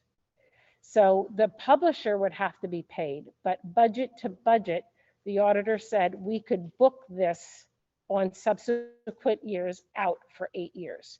So we could book $64,000 to cover the cost of the textbooks out over the next 8-year budgets. And in addition to that, if we would come into grant funding or whatever, we could pull that back into our general fund and pay it out earlier if we so choose. But when Paul checked with our auditor, with Paul, he said that that was okay to do. So I'm happy to answer any questions about this, but I wanted to give you a thorough explanation and not try to do it back and forth through email. So I thought the best course of action was to pull it off bills for payment this evening and then present it to you this evening and see if this is a direction you wanted to go. Any questions? Brian, Jack, Corey, any questions? Yeah, I don't have a question. I have a comment. Okay. Dr. Schaefer, when this came up, I took a rather large sample size of your educators, and basically what you said tonight, what is what the consensus I got back. When I talked to the elementary teachers, they said that anywhere from 50% to 60% of their work came from this program, that they use it all the time, and that nothing that they found was compatible to it. And I agree with you. If there's a year for change, this is not the year. So, you know, and I'm sure I appreciate your work trying to get us the best bang for our buck on the dollar here. But I trust enough to go along and support whatever you say with this from the educational standpoint, and whatever way Bill decides is the best way for DV to finance it. I would be supportive of both of that thing. So you have my support. Thank you, Jack. Thank you, Jack. Rosemary? Peg was gracious enough to show me this program on Monday. I had called about it. And as a former reading specialist, I know how much a new reading program can throw a monkey wrench into your whole life. The technology all changes, everything is new, and it can be kind of chaotic. So she showed me the new program. What I liked about it was that many of the stories that are in the current wonders are in the new wonders. So it's not like the teachers have a whole onslaught of new stories that they have to become familiar with, which I thought was a big advantage to the teachers. The other thing that I liked about it was that I think one of the concerns in the past was that skills were taught too rapidly. And this one, it seems like they've slowed it down a little bit. And instead of spending 1 week on a new skill, they're allowing 2 weeks for a new skill. 2 different stories, but the same skill. So that it gives the kids a chance to really absorb that skill and be able to apply it into a different story, which I thought was a definite plus as far as the educational part of it was concerned. Because I know sometimes you just feel like you just constantly spinning your wheels and you never really have a chance to apply the new skill. And I thought that when Peg explained that to me, it made a lot of sense that this was a real improvement to the 2020 version. So, and like I said, there's a lot of repetition in the stories. So with the new technology and everything, you know, things will be tweaked a little bit better. And I think that it's a really good solution as opposed to a whole new program where everybody's starting from scratch. So I definitely think it's a great idea. I see Brian had his hand up first, Pam. Oh, thank you, Jack. Can you guys hear me? Thumbs up. Terrific. I would just like to, what Rosemary said, what Jack said, I appreciate all those comments. And I certainly appreciate what Peg had to say and the input that she got from the teachers. And just as a parent whose children have gone through the Reading Wonders program and having some familiarity with it, looking over their shoulder at their homework and so forth, I would vote in favor of continuing this as outlined by Peg. And as worked out, the payment plan that Bill and Peg worked out makes a lot of sense to me. So I just want to say that I support continuing this. So thanks for that. Thank you for your research on this, Peg. Thank you, Brian. Pam, did you have? Okay. Sure, you're up. Yeah, I appreciated the questions that you provided with Peg. I appreciated the questions that you had forwarded to Peg and the board, and I was especially interested in the one regarding the content of the auxiliary stories and information we'll be using 4 years, 5 years, 8 years down the line. And I support everything that has been said thus far. I was just wondering if you could expound a little on the content of those stories. Will it be the same? For the most part, it will be the same stories. I think there are some of the leveled readers are a little bit updated and so on, but there is nothing that is controversial. That it's pretty much follows the publisher's recommendations. I actually asked if there was anything that was questionable in terms of the content, and there was not. They kind of gave me a scope and sequence and those kinds of things that were part of it. So I didn't see anything that was specific. Did you see anything, Vicki, that was? The stories pretty much remain the same, and the skills, as Rosemary said, those who have kids who've been through it, it's not even one skill, like it's jam-packed in a week, so it's now broken out over a 2-week period before they're assessing, and so far, feedback from the teachers has been really good. They also provided us with online login for the 2020 version, like a demo version for them to look at, and I've had a lot of them reaching out to me. Oh, good. Really seem to like what they've seen. Yeah. And absolutely nobody wants something. Yeah. Yes. I've heard that many times. Like, we do not want to start over. So, which is a testament to the program. If they really did like it, they'd be ready to, get rid of it. Right.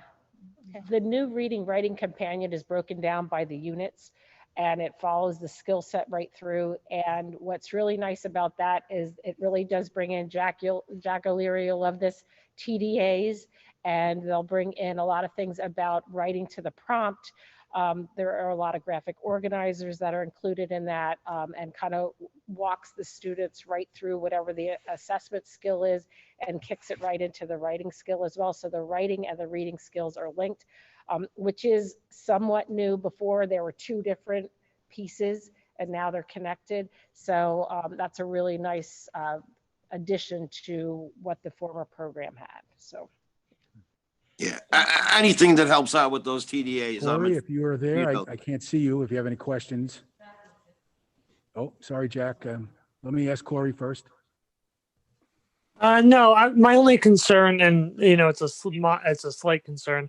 Peg, you don't see any sort of open source or OER materials kind of getting in the way of this in the next 8 years, do you? I'm sorry, I couldn't hear the question. Open source material? No, there weren't anything that was specific. Okay. But are you worried about within the next 8 years at all? And if you're fairly confident, no, then I'm fine. Anytime that they add additions, like online, if there are additions, we have access to that when they do upgrades within the system, but but we can also eliminate and not accept if there are things that and I think the overview that I just like to present, yes, this might be the backbone of our curriculum, but it is not our curriculum. We write our curriculum separately. So if there are things we want to include or enhance or things we want to exclude as part of our classroom instruction, we control what the content of our curriculum is. So if we wanted to add a novel and not do 2 stories for a week, we do that. And we do that on a normal basis. But if there are things in there that we don't particularly like, or it doesn't fit the mold, then we exclude it. The other thing that this is very heavily into nonfiction. as the previous series was. So there's a lot of historical components to it. There's a lot of science reading. So it really has some, as the 2014 version did as well, but it has a lot of really great features. It's not a traditional just read a narrative and answer the comprehension questions. There's a lot of great other components and pieces to the program, and literature as well. Excellent. Thank you. Jack O'Leary? Do you have a question, Jack? No, it wasn't a question, Jack. Thanks. I appreciate it. It was just a comment to Dr. Schaefer. Dr. Schaefer, you know how I am with those TDAs. Anything that'll help these kids with those TDAs, I'm all in favor of, you know? So thank you very much. I appreciate that. Sure. Okay, so Bill, as I understand it, we can pay $171,000 a year, but we can put in the budget only $64,291. Is that correct? Yeah, I mean, when I talked to the auditor, I mean, he agrees that we can do it. I mean, I think my suggestion is, if you may, would be to, if you're going to do the purchase, then we can monitor what's the best way to move forward. And the reason I say that is, I mean, for example, if they come out with a stimulus package of additional funds and you try and use those for one-time things, we certainly have other needs, for example, because our cyber costs went up. But if that's not one of the reasons you can use for the grant, then maybe this could be, maybe we'd want to use more money from the grant to do this as we move down the road. And or depending on how the budget ends up looking. But when the question was asked, because you don't want to kick too much of the stuff, like everything you buy, you don't want to spread out all these years because you're going to have needs down the road. So I think we could approve the purchase and then make a determination on the accounting of it. I just wanted to get out there that we could account for it over 8 years if we wanted to, but I don't believe we have to make the decision on the accounting tonight, pending potential grant or additional grant revenues or other funding sources or something. And we can make that decision as we go through the budget process and if the federal government comes up with more money. Okay. And could you explain middle school and high school monies? Peg, I guess.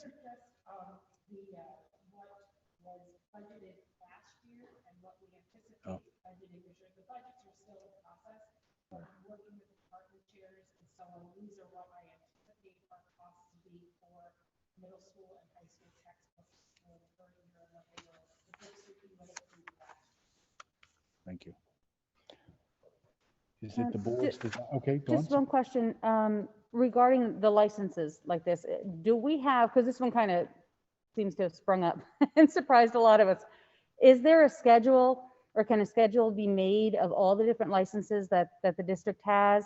So we can look at that going into this year's budget and know what's coming up the next year and the next year after that. So we can try and, because I actually like amortizing it. That way you kind of always have it there and you know what's coming up. But if we can have a separate schedule, that would be good. Sorry. But yeah, that's important. Thank you. Yeah, very good. Anybody else with comments?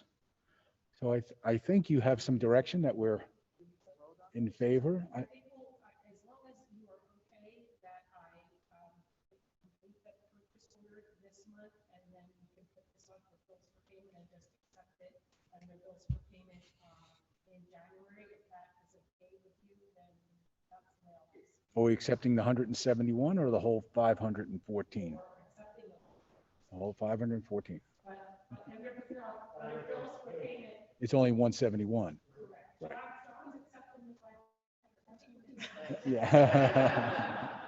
We'll use John's credit card.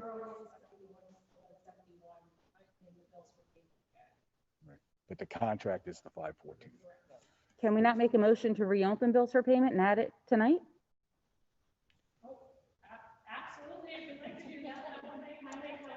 Well, you'd like to make a motion on the floor? I make a motion to reopen bills for payment to add the 171-44606 for the Reading Wonders program. May I suggest that, why don't you just make the motion for the top of the, right underneath on the second page for the new reading series with licenses for 8 years, 3 payments with those dates on them? Because we know that's locked, right? So why don't we, I'm just saying it'd be cleaner, I think, if you make the motion accordingly. Make the motion for the 3 payments, January 2021, July 2021, and July Yeah, 2022? I think those words right up there in the top left would Okay. work as far as a nice motion to make it nice and clean. Would you agree there, Solicitor?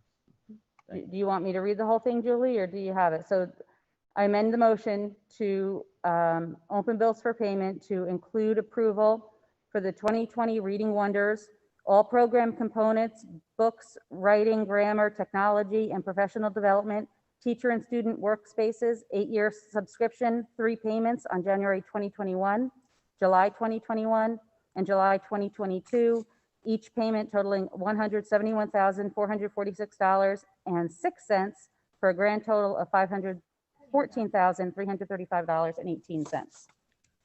Do I have a second? Any further discussion? If not, all in favor say aye. Aye. Any opposed? Hearing none, the motion carries. Thank you. I did have one more question. Under the high school books expenditures, the personal budgeting textbooks for career tech, can the Perkins funds assist with that purchase? Perkins can't use the textbooks. They cannot. Okay, thank you. Textbooks or online? Because There are some online resources that can be used, but they have some pretty strict criteria. So we could certainly look into it. Personal budget and finance though isn't a CTE class. Oh, it says CT/CTE after it. So what does that stand for then? That's the one below CTE building. There's a book, I'm sorry, the slash. Oh, I It should be should've- on the line Should have underneath. been down Yep. the next space. Yeah, I Okay. apologize. All right, thank you. Mr. Fisher? From the board, I'll go last, but anybody else want something? If not, I want oh, Jack, I'm sorry. Go ahead, you're up. It's okay. I just had a question before we voted for that, but I'm okay with it. Mr. Hessling, do we have that kind of money in the current budget sitting? The current year expense is, it's actually not a current year expense. We are able to spend the grant money beyond July 1st. So the deal that Peg made, or the arrangement, is now, but it's effective for the 21-22 year, because that's when the textbook's going to be implemented and put in place. And that grant money, which is that first year there, is eligible to be used in 21-22. Okay, that was my That answer question. your question? Yep, thanks. Anybody else? I wanted to let the board and the community and John know that we have a negotiations committee. It will be myself, Rosemary, Felicia, and Brian. Brian will be attending via Zoom. And if you could tell us when we're meeting and who the new legal counsel might be, and we can have some discussion on that, that'd be great. In addition to that, I have a recommendation that we have another committee. I'll call it the ACS committee. It's Academics, Curriculum, and Special Ed. And that will be with Pam, Jessica, and Dawn. And I'll leave it up to these ladies to decide who the chair of that is. We can have up to 4. We can't have 5 on a committee. So if Brian or Corey or Jack would like to be on that committee, just let me know. And then I would like to have a budget, finance, and audit and facilities. I'm trying to condense all this committee. And I will chair that. However, whoever wants to participate, like I said, we can have up to 4. And Jack, certainly I want your expertise on facilities because you know a lot more about that than I do. And perhaps Corey and someone else, but we could have 4 on that committee. So we're trying to have not as many committees as we used to have, but not down to 0. So that's what I had. Is there anything else from the board? Is there anything from the folks who are with us tonight? And John or Corey, do you have any questions online? Nope, all set. Okay. So with that, the announcements are our meeting schedule. January 12th, 2021 is a work session for the presentation of the 2019-2020 audit at 8 a.m. That's a Tuesday, Bill, right? Here at the Delaware Valley Administrative Offices. January 14th, 2021 is a work session for the purpose of discussing school reopening at 6 p.m. here at the Delaware Valley High School auditorium. There is a clause at the bottom I'll read in a minute. January 14th, 2021 is the regular board meeting at 7 p.m. Yeah, I'm going to read that. Yeah. So that's the Delaware Valley High School auditorium. And then January 21st, 2021 is the work session for the purpose of discussing school reopening and here at the high school auditorium. And then January 21st, 2021, the regular board meeting at 7 p.m. Delaware Valley High School. However, the reopening committee will probably just be a work session, John. So we'll have work session / regular work session reopening. So we can get an earlier start. I don't know if Brian and Corey and Jack had heard our discussion earlier. It seems like the board would like to meet at 6 o'clock and get some things on the table and off the table quickly. So we'll be meshing those meetings. Instead of just reopening, it will be a regular work session. The public is welcome to attend all the meetings in person or watch them on YouTube or via our website, dvsd.org. Questions and comments may be directed to schoolboard@dvsd.org, which I'm told will be on my phone next week, probably tomorrow.